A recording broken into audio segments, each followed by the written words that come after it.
আজকে যে ভিডিওটা তোমাদের সঙ্গে শেয়ার করছি এটা আজ বা কাল কখনোই নয়, বেশ অনেক দিন আগের ভিডিও। তোমরা আশা করে বুঝতে পারবে আমি যখন গিয়েছিলাম আমার মায়ের কাছে, তারপর সেখান থেকে গিয়েছিলাম আমার পাশেই আমার বোনের বাড়ি। এদিনকে আমার বোনের বাড়িতে গেলাম, তার পরের দিন সকালবেলা ঘুম থেকে উঠে আমি বেরিয়ে পড়লাম, আমি বলতে পারো জঙ্গলে খোঁজে।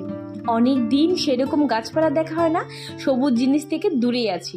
সকালবেলা ঘুম থেকে উঠে বোন তো রান্নাবান্না করতে ব্যস্ত, আর এদিকে আমি বেরিয়ে পড়লাম। আদিওমের কি আর পাত্তা আছে? আদিওম তো আমার বোনের ছেলে মেয়ে, মানে চারজন মিলে ব্যাস ঘুরে বেড়াচ্ছে এদিক থেকে ওদিক, ওদিক থেকে এদিক।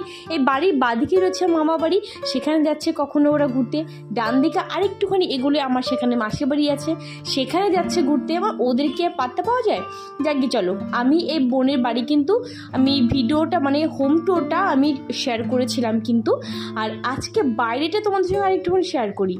গ্রামের মধ্যে ছোট্ট একটা বাড়ি এরকম যদি সাজানো গোছানো থাকে কেমন লাগে বলো?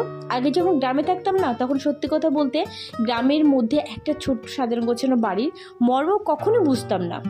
এখন যেহেতু শহরে থাকি, আর সব গ্রামের যে একটা বাড়ি থাকার মূল্য বা মর্যাদা সেটা হাড়ে হাড়ে বুঝতে পারি। বাড়িতে ঢুকতে একটা স্টিলের গেট, বড় প্রাচীর করা একটা বাড়ি, না বড় বাড়ি সেটা বলবো না, ছোটোর মধ্যে সাজানো গোছানো একটা সংসার বলতে পারো আমার বোনের। আর একদমই ঢুকতে প্রথমে একটা দেখতে পাচ্ছ মন্দির, মন্দিরটা কিন্তু বেশ সুন্দর। একদম ফ্রন্টের দিকে মানে রাস্তা দিকে বেরোতে গেলে বা রাস্তা থেকে বাড়িতে ঢুকতে গেলে মন্দিরটা কিন্তু চোখে পড়ে। আর হ্যাঁ, রাস্তা দিয়ে যেতে গেলেও সবাই কিন্তু আগে মন্দিরটার দিকে তাকায়, খুব সুন্দর। আর এখানে দেখতে পাচ্ছ চারিদিকটা পুরো আটকানো, প্রাচীর দেওয়া। পাশেও ওর জায়গা আছে, বাট ওদিকটা প্রাচীর দেওয়া নেই, হ্যাঁ আছে এক সাইডে। তবে দেখতে পাচ্ছ যে ওর আদিওম এখানটা এসে কতটা আনন্দের মধ্যে থাকে। গেটটা আটকে দিলে ব্যাস সারা রাতে যদি এখানটা ওরা খেলাধুলা করে কোনো অসুবিধে নেই। কালকে এখানে আসার পর থেকে আদিওম কখনো ক্যারম বোর্ড খেলে বেড়াচ্ছে, কখনো সাইকেল চালিয়ে বেড়াচ্ছে।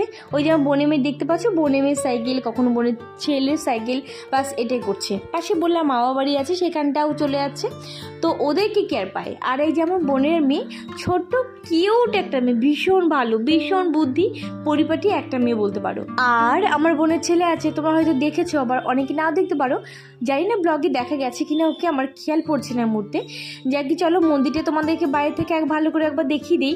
এই যে হলো মন্দির, আর মন্দিরের ভেতরে আছেন কিন্তু রাধাকৃষ্ণ এবং আছে ছোট্ট গোপু কিন্তু। আর আমার বোন কিন্তু 3 বেলা পুজো করে এই মন্দিরে এসে। আর আমার বোনে কিন্তু ঠাকুরের ভক্তি প্রচণ্ড পরিমাণে, ওই যে বললাম 3 বেলা ও পুজো করবে।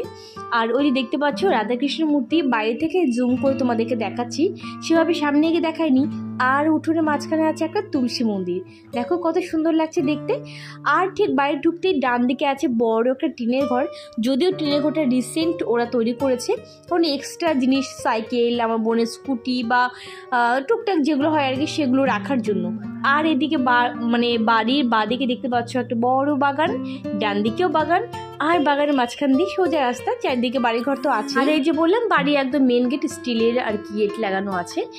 আর এদিকেও বাড়ি আছে, এদিকেও বাড়ি আছে, গ্রামের দিকে যেটা হয়, তবে একটু দূরে দূরে বাড়ি। আমাদের শহরে যেমন কি একটা বিল্ডিংয়ের সঙ্গে আর একটা বিল্ডিং পুরো লাগানো থাকে, আর গ্রামে কি হয় একটু দূরে দূরে। চলো এবার একটুখানি যাও তো বাগানের ভেতর দিকটা, মানে বাগান বলতে এটা আমার মামা বাড়ির পাশে আর কি। মামাদের অনেক বড় একটা ফরেস্ট ছিল পেছনে, সেটাকে প্লট করে বিক্রি করে আর কি সবাই বাড়ি করছে।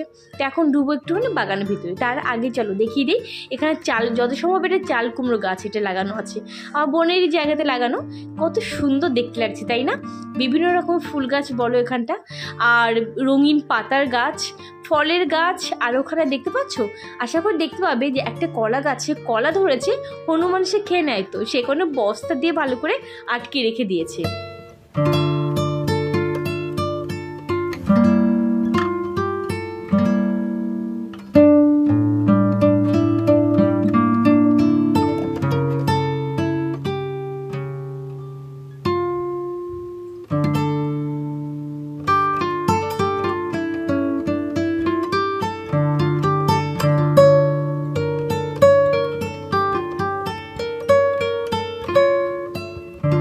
আমি এখানে অনেকবার ফুল গাছ লাগানোর চেষ্টা করেছি, ধরেনি এমনটা না, ধরেছে বাট সেভাবে হয়নি। তবে এখানটা দেখো একদম প্লেন মাটিতে কোনো সার ছাড়াই লাগিয়ে রেখেছে ফুল গাছ, কত সুন্দর ফুল হয়েছে, সাদা জবা, রক্ত জবা, সমস্ত কিছুই আছে। আর ওই যে সাদা যে ফুলটা হয় না, ডেইলি আর কি কি বলবো ফোটে, 12 মাসকাল ফোটে, বা বলতে পারো হচ্ছে এখানটা রক্তগন্ধা না কি বল, সমস্ত ফুল গাছ কিন্তু এখানটায় মাটিতে নর্মাল লাগিয়ে দিলে কিন্তু হয়ে যায়।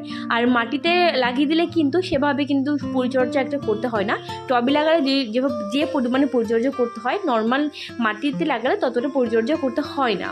তো চলে এলাম পাশে বাগানটায়, অনেক রকম সবজিও লাগিয়েছে, তবে অনেক বুনো ঘাস হয়ে গেছে, যে কারণে সবজি গাছগুলো খুব তাড়াতাড়ি নষ্ট হয়ে যায়, মারা যায় বলতে পারো। তো এই যে মোটামুটি ঘুরে বেড়াচ্ছি বলতে পারো। আর এই রকম পেছনে সবুজে ঘেরা মানে ব্যাকগ্রাউন্ড আমার তোমরা দেখতেই পাও না, শুধু দেখতে পাও যে কালার করা ওয়াল আর ওয়াল, আমার ভিডিও আমার ব্যাকগ্রাউন্ডে দেখতে পাও, যেটা কিনা আমি বাড়িতে থাকি। আর ওই কালার করা ওয়াল ব্যাকগ্রাউন্ডে ছাড়া আর কিছু দেখানোর সৌভাগ্য আমার হয় না। আর এখানটা এলে এইরকম সবুজাবো জিনিস তোমরা দেখতে পাও। আর এখানে দেখতে পাচ্ছ আদিওম আর আমার বোনের মেয়ে ক্যারাম বোর্ড খেলছে। ওই যে বললাম এদের একদম মানে এখানটা আসলে সাপে 5 পা বলে না, সেরকমটা হয়ে যায় আর কি। তো সেটাই দেখতে পাচ্ছ, দুষ্টুমি আর মানে কোনো অংশে বাদ থাকে না, যত ইচ্ছে আনন্দ ফুর্তি ওরা করতে পারে। বাগানের ভেতর দিয়ে এরকম সরু রাস্তা হয়ে গেছে, আগে তো ছিল না। আগে যখন আমরা ছোট ছিলাম না, তখন কিন্তু বাগানের ভেতরটা এই যে বসি ব্যাপারটা এত ছিল না, ছোটো ছোটো ঝোপঝাড় ছিল না, বড় বড় গাছগুলো তখন ছোট, কেবল মামা বা দাদু বলতে পারো লাগিয়েছিল। তো এখানটা প্রচণ্ড পরিমাণে খেলাধুলা করতাম আমি বা আমার সমবয়সী অনেকেই যারা যারা ছিলাম আর কি। তো সেই বাগানটা এলে না, সেই ছোট্টবেলার কথাগুলো মনে পড়ে যায়, খুব মিস করি। আর বাড়িতে গেলে শুধু ভাবি যে সেই দিনগুলো আবার যদি ফিরে পেতাম, সেটা কি সম্ভব? যাকে চলো বোনের বাড়ি থেকে এবার যাচ্ছি মায়ের কাছে। কেমন লাগলো ছোট ব্লগটা জানিও, বাই।